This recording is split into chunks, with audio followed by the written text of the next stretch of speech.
adapter un roman au cinéma est vraiment un art délicat. Il faut parfois faire ce qui est le plus dur, comprendre une œuvre et en extraire l'essentiel, les codes, le message, les valeurs, afin de les transposer dans un média complètement différent. Dans les épisodes précédents, nous avons vu que malgré la longueur plutôt courte du roman, l'adaptation d'Harry Potter à l'école des sorciers a nécessairement subi certains choix. Un début plus mystérieux, plus magique, et se plongeant au cœur de la légende du survivant. Une enfance malheureuse plutôt bien présentée malgré un large adoucissement. Ou des personnages secondaires avec moins de temps à l'écran, mais qui ont quand même su briller. À cette occasion, j'avais énoncé l'idée que Drago et Neville avaient été légèrement sacrifiés pour mettre le trio plus en avant. Mais il ne faut pas croire que nos héros ont totalement échappé à l'abattage nécessaire lors d'une adaptation. Harry bien sûr on l'a vu, mais je trouve que celle à qui l'on a vraiment coupé une scène marquante n'est autre que notre Hermione Granger. Alors pour ce 4e épisode, nous allons rendre hommage à cette sorcière exceptionnelle. Cette vidéo sera particulièrement centrée sur Hermione, et je pense qu'il y aura de temps en temps d'autres épisodes centrés sur d'autres personnages en particulier. Grâce à elle, nous parlerons inspiration, icône, personnage, avant de raconter son moment de gloire, éclipsé au cinéma. C'est parti!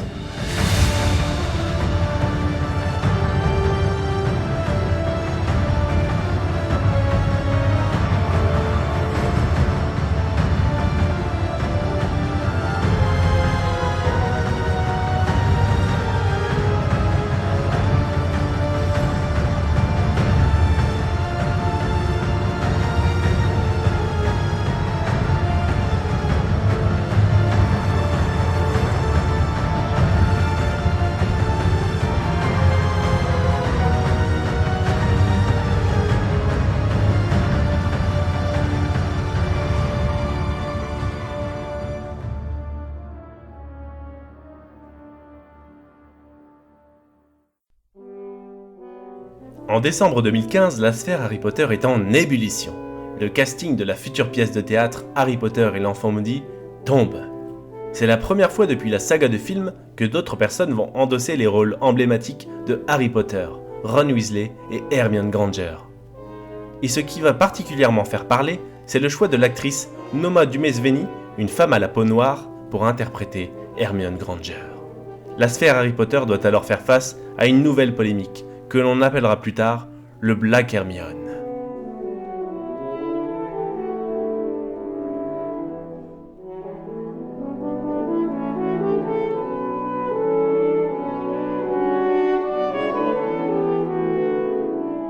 Alors que beaucoup saluèrent le nouveau casting, d'autres pris par le racisme ou l'incompréhension créèrent le débat autour de la couleur de la peau d'Hermione. Parlons de faits tout d'abord avec la base. La Bible, les romans Harry Potter. Cela peut paraître surprenant, mais dans les romans Harry Potter, la couleur de la peau d'Hermione n'a jamais été clairement définie. Comme les cheveux en bataille de Harry, il est connu que physiquement, Hermione a des cheveux frisés, des grandes dents de devant et des yeux marrons, rien de plus. Il faut dire que le style de J.K. Rowling a toujours accordé beaucoup plus de détails aux lieux, aux objets qu'aux personnages, souvent décrits très rapidement. Hermione n'est pas une exception. Ce n'est pas ce qui stoppa les plus sceptiques, qui brandirent alors leur meilleure arme. Une illustration réalisée par J.K. Rowling elle-même, représentant des personnages de sa saga, dont une Hermione à la peau blanche. La preuve ultime que J.K. Rowling imaginait bien une Hermione blanche. Et alors ? Pas d'hypocrisie, de base, Joe imaginait bien une Hermione à la peau blanche, notamment lors de l'écriture du premier roman, comme le montre son dessin. Mais en quoi représenter Hermione noire serait un problème ? Ce personnage se limite-t-il vraiment à sa couleur de peau ? Les dessins, les illustrations, même les couvertures, ne sont que des inspirations d'artistes qui, comme nous, se représentent un personnage décrit dans un livre, d'une certaine façon. C'est là qu'une grosse adaptation pose quelques petits problèmes en termes d'imagination, puisqu'il est difficile ensuite de se représenter son personnage sans lui donner les traits de l'acteur retenu. Je ne sais pas si vous avez pu, mais ayant découvert Harry Potter avec le film d'abord, j'avais Daniel, Rupert et Emma dans mon esprit pendant toutes mes autres lectures. Je n'ai jamais pu m'inventer mon propre Harry Potter ou mon propre Albus Dumbledore. Cela peut expliquer pourquoi on a pu avoir du mal à s'imaginer une Black Hermione, l'image d'Emma étant tellement ancrée dans notre esprit. Représenter physiquement un personnage de la manière la plus fidèle possible aide forcément à la projection du lecteur devenant spectateur. On lui rappelle des codes qu'il connaît, on essaye au mieux de donner une image à ce qu'il imaginait. Il y a des heureux, il y aura forcément des déceptions, mais est-ce le plus important? Harry n'avait pas ses yeux verts, Hermione elle-même n'avait pas ses grandes dents, mais ils étaient Harry et Hermione. Tout comme Noma Dumesvéni a pu donner sa prestation d'Hermione Granger. Tant que le changement n'est pas contraire à l'essence du personnage, ou à un minimum de logique, on devrait accepter les inspirations de tous. Mais qu'est-ce qui est important vraiment? L'apparence physique d'un personnage est bien paradoxale lors d'une adaptation. Elle est un colossal repère pour le spectateur qui retrouve ce qu'il a pu lire, alors qu'en réalité, c'est un critère bien moins important que la fidélité à son mental, ses valeurs, ses actions, son passé. Préférez-vous une Hermione à la peau sombre mais intelligente, rusée, courageuse, ou une Hermione blanche comme neige qui est le cancre, qui ne sait même pas lire? Je sais très bien ce que certains d'entre vous doivent se dire. Mais enfin, c'est ridicule, tout ça pour ça. Bien sûr qu'un personnage n'est pas qu'une couleur de peau, et je suis d'accord. Mais si le débat sur la Black Hermione a existé, c'est que ce n'était pas si évident pour tout le monde, et qu'il faut apprendre des erreurs du passé. Harry Potter est une saga destinée à se transmettre de génération en génération. Bien entendu, un adulte ne peut pas jouer le rôle d'un petit garçon par exemple, il suffit juste que la caractéristique physique ne soit pas incohérente avec le personnage. Et Black Hermione n'a jamais été un problème. Je n'ai jamais lu L'Enfant Maudit, mais je respecterai toujours tout travail d'adaptation et d'interprétation tant que c'est fait avec le cœur. Et Noma Dumesvéni n'a jamais eu ce problème.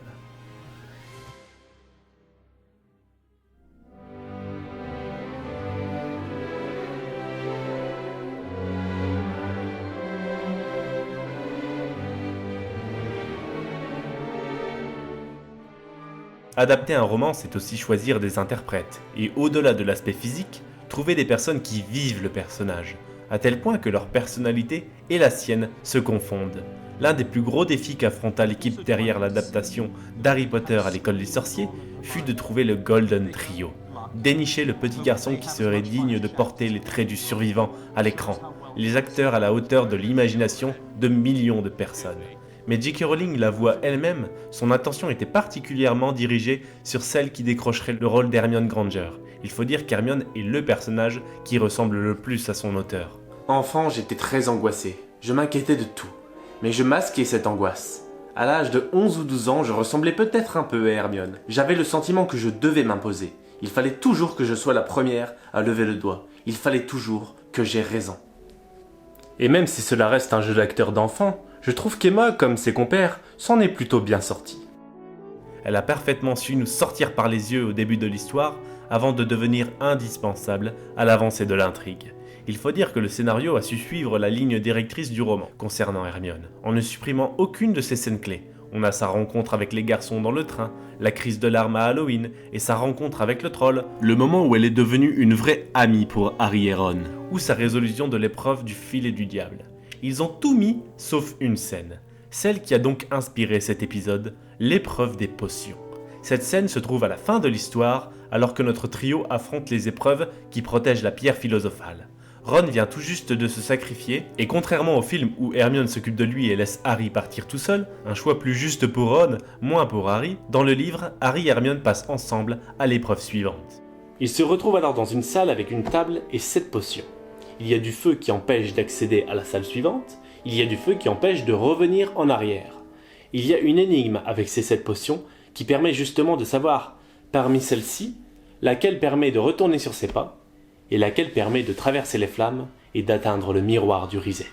Vous vous doutez bien de la suite, ça c'est une mission pour Hermione Granger. Harry s'approcha et lut par-dessus son épaule. Devant est le danger et le salut est derrière. 2 sauront parmi nous conduire à la lumière. L'une d'entre les 7 en avant te protège et une autre en arrière abolira le piège. 2 ne pourront offrir que simple vin d'ortie. 3 sont mortels, poison, promesse d'agonie. Choisis si tu veux fuir un éternel supplice. Pour t'aider dans ce choix, tu auras 4 indices. Le premier, si rusé que soit leur perfidie, les poisons sont à gauche des 2 vins d'ortie. Le second, différent à chaque extrémité. Si tu vas de l'avant, nul n'est ton allié. Le troisième, elles sont de tailles inégales, ni naines ni géantes, en son sein n'est fatale. 4 enfin. Les deuxièmes, à gauche comme à droite, sont jumelles de goût, mais d'aspect disparate. Ouais, bon, par contre, pour la résolution de l'énigme, j'ai toujours été nul dans ce type d'exercice, Et j'ai foiré, j'ai choisi la mauvaise potion. Par contre, Mithmat a fait une très belle vidéo où il explique la solution.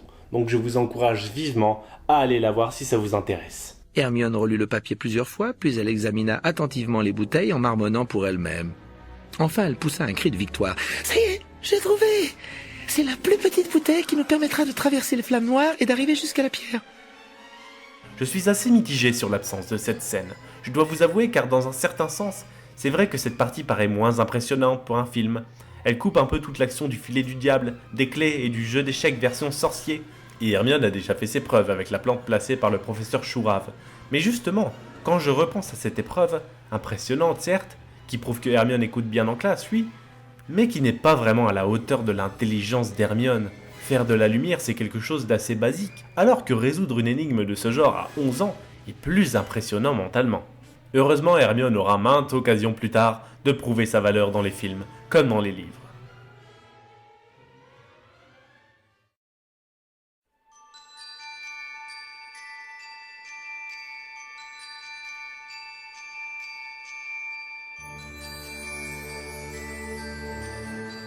Hermione est un personnage formidable, qui a fait ses preuves et qui profite d'une immense popularité au sein des Potterheads. C'est l'un des personnages féminins les plus intéressants de la littérature récente. Quand on pense personnage féminin fort, on parle souvent d'Hermione. C'est un modèle qui a su jouer de ses forces, ne pas être là que pour apporter une touche de féminité, mais sans la perdre pour autant. Hermione fait figure d'esprit et de droiture dans le trio. Elle a résolu bien des problèmes et a œuvré autant que Harry pour la chute de Voldemort. Mais ce qui m'intéressait encore plus en faisant cet épisode, c'était de savoir ce que Miss Granger avait pu apporter à ses lectrices, ses spectatrices qui ont vécu les aventures Harry Potter. Car une véritable œuvre a pour vocation de provoquer chez nous beaucoup d'émotions, mais aussi parfois de nous donner des leçons. Alors qu'est-ce que Hermione a pu apprendre à toutes ces jeunes filles, à toutes ces jeunes femmes? Je pense que le mieux c'est quand même de leur demander. On se retrouve juste après, je vous laisse entre de très bonnes mains.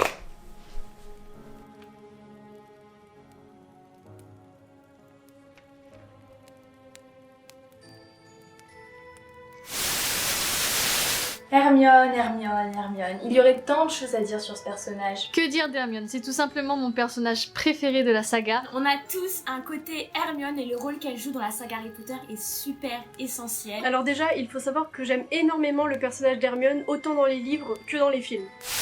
Hermione est un personnage qui sait ce qu'elle veut dès son plus jeune âge, ce que je trouve admirable. On sent que c'est quelqu'un de très engagé dès sa 4e année. Grâce à son empathie pour les elfes, elle va se donner à fond là-dedans. Et pareil, c'est elle qui est à l'origine de l'armée de Dumbledore pour aider son ami Harry à récupérer la prophétie au ministère de la magie. Du coup voilà, elle va être à l'origine de cette première réunion où chacun va inscrire son nom sur le papier pour dire qu'il fait partie et qu'il a signé, que ça y est, c'est fait. Elle a une force de caractère hors du commun, elle est très persuasive, elle sait où elle va, elle entraîne Harry et Ron sans aucun problème. D'ailleurs je pense que si elle n'était pas là, clairement Harry aurait eu beaucoup de problèmes. Et elle est très autoritaire et elle a vraiment un caractère bien trempé, ce qui fait vraiment sa personnalité et j'aime beaucoup ça. Le fait qu'elle descende d'une famille de moldus montre la force qu'elle a à redoubler d'efforts dans le monde des sorciers. Cela fait d'elle une sorcière exemplaire qui excelle dans le domaine magique. C'est ce que j'aime, c'est ce qu'il nous fallait à nous en tant que lectrices, je pense, d'avoir une image féminine dans la saga à laquelle on peut s'attacher. Je m'attache d'autant plus à elle qu'elle est très brillante, très intelligente et elle adore étudier, chose que j'adore aussi. L'intelligence logique entre guillemets d'Hermione qui lui permet de prouver qu'on n'a pas besoin de gros bras pour gérer une situation, mais surtout sa matière grise. Et c'est en ça que j'adore le personnage. C'est un personnage vraiment, Hermione, dont je dresserais le portrait mental plutôt que le portrait physique, parce que c'est pour moi un personnage que je définis sur des convictions et des qualités. Aucune barrière ne peut arrêter Hermione. Tu lui fermes la porte, elle re-rentre par la fenêtre. Alors je me suis rapidement identifiée à elle. Bon, j'ai lu les Harry Potter un peu tard, je les ai lus en 4e, mais donc lors de mes premières années de collège, les professeurs disaient que je fonctionnais sur ressort, comme si j'avais un ressort sous mes fesses, et que dès qu'ils posaient une question, je bondissais sur ma chaise, je levais ma main, je voulais répondre à la question, vous voyez. Hermione est vraiment un exemple pour moi, car grâce à elle, je suis plus affirmée, je ne me gêne plus pour dire ce que je pense, et j'ai beaucoup plus confiance en moi. C'est pour moi l'icône qui représente la femme moderne du 21e siècle. Et honnêtement, Harry et Ron ont besoin de ce côté féminin, sinon le trio n'existerait pas. À part ça, c'est un personnage qui m'a permis de gagner en assurance, d'être plus déterminée, d'aller toujours plus loin, de rien lâcher, de rester confortée dans mes idées, tout simplement. Ce que j'ai retenu du personnage d'Hermione Granger, c'est son côté empathique et engagé. C'est quelque chose dans lequel je me reconnais aussi un petit peu. Hermione dit à toutes les jeunes lectrices d'Harry Potter qu'elles peuvent et se doivent d'être elles-mêmes, comme elle le fait. Hermione m'a en grande partie appris à être ce que j'ai décidé d'être et à ne pas me soucier de la vie des autres. Hermione m'a également permis de me sentir mieux dans ma peau, puisqu'en quelque sorte, elle incarne le féminisme au sein des Harry Potter. Elle m'a permis aussi d'assumer le fait que j'adore me plonger dans des livres, que j'adore étudier comme elle, et que ce n'est pas une honte et qu'il faut en être fier, qu'on peut se plonger dans des livres et en ressortir mais des tonnes et des tonnes de connaissances, et c'est elle qui m'a poussée et qui me pousse aujourd'hui encore à faire des études supérieures et à me concentrer. Après, je sais aussi que je peux pas être vraiment impartiale sur ce personnage parce que mes amis me comparent aussi pas mal à Hermione. Et pour cause, j'adore participer en classe, m'intéresser à des sujets, me poser des questions et réfléchir. J'aime beaucoup ça. Mais du coup, ça m'empêche d'être totalement impartiale sur ce personnage. Et c'est peut-être ce qui fait que j'essaye de m'en éloigner et que j'ai eu un regard assez critique sur elle. C'est parce qu'au fond, je sais qu'on est un petit peu pareil. Pour finir, je vais juste rajouter que sans Hermione Granger, le petit trio, du coup le duo, mais même Harry, il s'en serait pas sorti très longtemps parce que voilà, elle va leur apporter l'intelligence, le cran, enfin voilà, elle est vraiment, c'est un personnage qui est indispensable à mes yeux pour la saga, et rien que pour ça je la trouve géniale. C'est un personnage que j'adore vraiment, par tous ces traits de caractère qui font que je me retrouve en elle et qui font qu'aujourd'hui je suis cette personne-là. En fin de compte, peu importe l'apparence d'Hermione, elle, tout ce qui lui importe, c'est d'être proche de ceux qu'elle aime, de se rendre indispensable, de les aider. Elle a le cœur sur la main, elle veut toujours bien faire, et c'est ce qui compte le plus. Hermione, on t'aime, et c'est vraiment un personnage emblématique qui compte beaucoup pour nous, les Potterheads. Je pense que vous avez compris qu'Hermione, c'est un personnage que j'aime énormément, et que sans elle, je ne serais pas la personne que je suis aujourd'hui, donc merci J.K. Rowling d'avoir créé Hermione, tout simplement. Je remercie J.K. Rowling de l'avoir mise dans ce trio qui ne serait sûrement pas le même si elle n'était pas là. Cœur sur toi, Hermione. Au passage, les vidéos de Vous savez qui sont juste magnifiques. Regardez-les toutes de A à Z, s'il vous plaît. Merci.